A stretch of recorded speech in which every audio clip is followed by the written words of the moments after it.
মতো ছেলেদের সাথেও আমি আপনাদের কাছে এর আগে একটা ফুটেজ দেখিয়েছিলাম যে ও রাকিব নামে একটা লোকের সাথে, আজকে আমি নাম বলেই দিচ্ছি, রাকিব নামে একটা ছেলের সাথে সে সমকামিতা করে সেখান থেকেও সে ছেলে মেয়ে কাউকেই বাদ দেয় না, এটা আসলে আমি তার সাথে সে সেই সমকামিতার আশ্রয় নিয়ে 75 লাখ টাকা দামের একটা হ্যারিয়ার গাড়ি, লেটেস্ট মডেলের হ্যারিয়ার গাড়ি কেনার দাবি করে এবং তাকে লা মেরিডিয়ানে নিয়ে যে এক রাত্রে সে 22-23 হাজার টাকার সি ফুডের অর্ডার দেয়। আমি তখনও সবাইকে এরকম সচেতন করার জন্য বলেছিলাম, বাট আমার কথা তখন কেউ শোনে না। আজকে যেহেতু মোহনা আমার পাশে আছে, বা লাইলার মতো মোহনাও আজকে এরকম ম্যানিপুলেশনের শিকার হয়ে, আজকে ফিজিক্যাল অ্যাসল্ট হয়ে আমি তার ছবি দেখেছি, ও যেহেতু এভাবে হয়েছে, আমার কাছে মনে হয় বাংলাদেশের আর কোনো মেয়ে যেন এরকম ম্যানিপুলেশনের শিকার হয়ে শারীরিকভাবে নির্যাতন না হতে পারে, সেজন্য বাংলাদেশের জনগণের কাছে আমার রিকোয়েস্ট রইবে, বা যারা এই ভিডিওগুলো দেখবেন বা এই ক্লিপসগুলো দেখবেন, আপনারা আপনাদের মা বোনকে সচেতন করবেন এবং মানুষকে অ্যালার্ট করার জন্য আমাদের সবার সামনে আসা। না হলে এইভাবে সবার সামনে আসলে কিন্তু আমাদেরও রেসপেক্ট লাগে, আমাদেরও পরিবার আছে, সবাই কিন্তু পাবলিক কিন্তু আমাদেরকেও ভালো বলতেছে না যে আপনারা জেনে শুনে কেন যাচ্ছেন বা কিছু, আমাদেরকেও কিন্তু খারাপ বলতেছে। আমাদের জাস্ট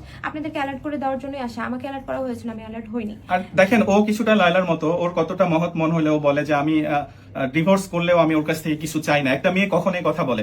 ও নিশ্চয়ই মামুনকে, আমি বলবো না যে লায়লার মতো, তবে কিছুটা লায়লার মতো সে ভালোবেসেছিল, বিশ্বাস করেছিল। এই যে বিশ্বাসের উপর ডিপেন্ড করে যে বিশ্বাসঘাতকতাটা প্রত্যেকটা মেয়ের সাথে করছে, আমার মনে হয় না যে এগুলো আর কারো বোঝার অপেক্ষা আছে যে মামুন একজন ক্রিমিনাল, মানে he is a great criminal, I think so. আমার কাছে মনে হয় এই যে ওর চোখের পানি আজকে ঝরছে, আজকে যদি এটা মানে আমার নিজের বোনের সাথে হইতো তাহলে আমি কি করতাম? আপনারা সবসময় এটা ভেবে দেখবেন যে আপনার বোনের সাথে বা আপনার মায়ের সাথে যদি এই ধরনের ঘটনাগুলো ঘটতো, আপনারা আইনের কাছে কি বিচার চাইতেন বা আপনারা দেশবাসীর কাছে কি বিচার চাইতেন? এটা আপনাদের কাছে আমার রিকোয়েস্ট রইলো।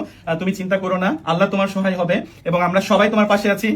যারা দেশের জনগণ তারাও নিশ্চয়ই, আর ওর সেফটির জন্য আপনারা, আমিও বলবো যে ও যেহেতু ইনসিকিউর ফিল করছে যে সে একটা বাসায় আছে, বসুন্ধরার মতো জায়গায়, সে লাইলার বাসাতে যেভাবে হানা দিয়েছিল, রাত্রেবেলা ঢুকে পড়ে লাইলার সাথে মানে নোংরা স্ল্যাং ল্যাঙ্গুয়েজ ইউজ করে লাইভ করছে, ও এখন মোহনার বাসায় সেম ভাবে হামলা দেওয়ার চেষ্টা করছে। ওর জানের নিরাপত্তার জন্য বাংলাদেশ আইনের কাছে আমি বলবো যে অ্যাটলিস্ট লাইলার ফ্যামিলি মিলিটারি ব্যাকগ্রাউন্ড ছিল জন্য হয়তো লাইলার ভিতরে একটা শক্তি ছিল, বাট মোহনা তো মিলিটারি ব্যাকগ্রাউন্ড থেকে আসে নাই। ওর ভিতরে তো একটা ইনসিকিউর ফিল হচ্ছে। সেম লাইলা যেভাবে ভাবতো যে আমাকে খুন করে ফেলবে, বাসায় ঢুকে আমাকে হত্যা করবে, সেম মোহনাও করছে। তো আমি আপনাদের কাছে রিকোয়েস্ট করবো যে আমার এই বোনটার জন্য অ্যাটলিস্ট মামুনের মতো ক্রিমিনালকে যেখানেই থাক বাংলাদেশ পুলিশের অ্যারেস্ট করা উচিত। তুমি কি চাও বলো? আমি এটাই চাই, আমার মতো যাতে কোনো মেয়ে আর ওর ফাঁদে না পড়ে, আর আমি আইনের সহযোগিতা চাই, যাতে আইন আমার সাথে থাকে, আমি এটাই চাইবো। আর মিডিয়ার ভাইয়েরা যাতে আপনার আমার সাথে থাকেন, ও যাতে এরকম অপপ্রচার করে আপনাদেরকে বিব্রত না করে। আপনাদের কাছে কি এরকম কোনো প্রমাণ আছে? যদি থাকে আমাকে দেখাবেন। অবশ্যই নাই জন্য আপনাকে জিজ্ঞেস করা। না, যদি থাকে ভাইয়া আমাকে অবশ্যই দেখাবেন। এটা জাস্ট ভুয়া কথা, আমাকে জাস্ট বিব্রত করার জন্য এই ধরনের কথা মামুন আগে থেকেই সেট করে রেখেছে, আর এগুলো মামুনেরই করা। আমার যে এক্স হাজবেন্ডের ছবি ভাইরাল করা, এটা কারো কাছেই নাই, এটা শুধু মামুনের আমার ফোন থেকে নিয়ে ওই নিজেই ভাইরাল করেছে। আর যে সুন্দরী প্রতিযোগিতা, আমি নেপালে গিয়েছিলাম, ওখানে কিন্তু আমি কিছুই কোনো পজিশন আমি পাইনি, প্রথম কথা। সেকেন্ড কথা, আমি এর আগে একটা সুন্দরী প্রতিযোগিতা ছিলাম বাংলাদেশে, ওখানে আমি ফার্স্ট রানার আপ হই। আপনারা একটু খবর নিয়ে দেখবেন, ওখানে আমি কোনো কিছুই টাকা দিয়ে বা কারোর সাথে কিছু করে যেটা আপনি মেন করছেন ওরকম কিছুই নেই ভাইয়া। যদি কোনো প্রমাণ থাকে আমাকে অবশ্যই দেখাবেন, আমি দেখতে চাই আপনাদের সামনে ওপেন, আমি চ্যালেঞ্জ করে বললাম।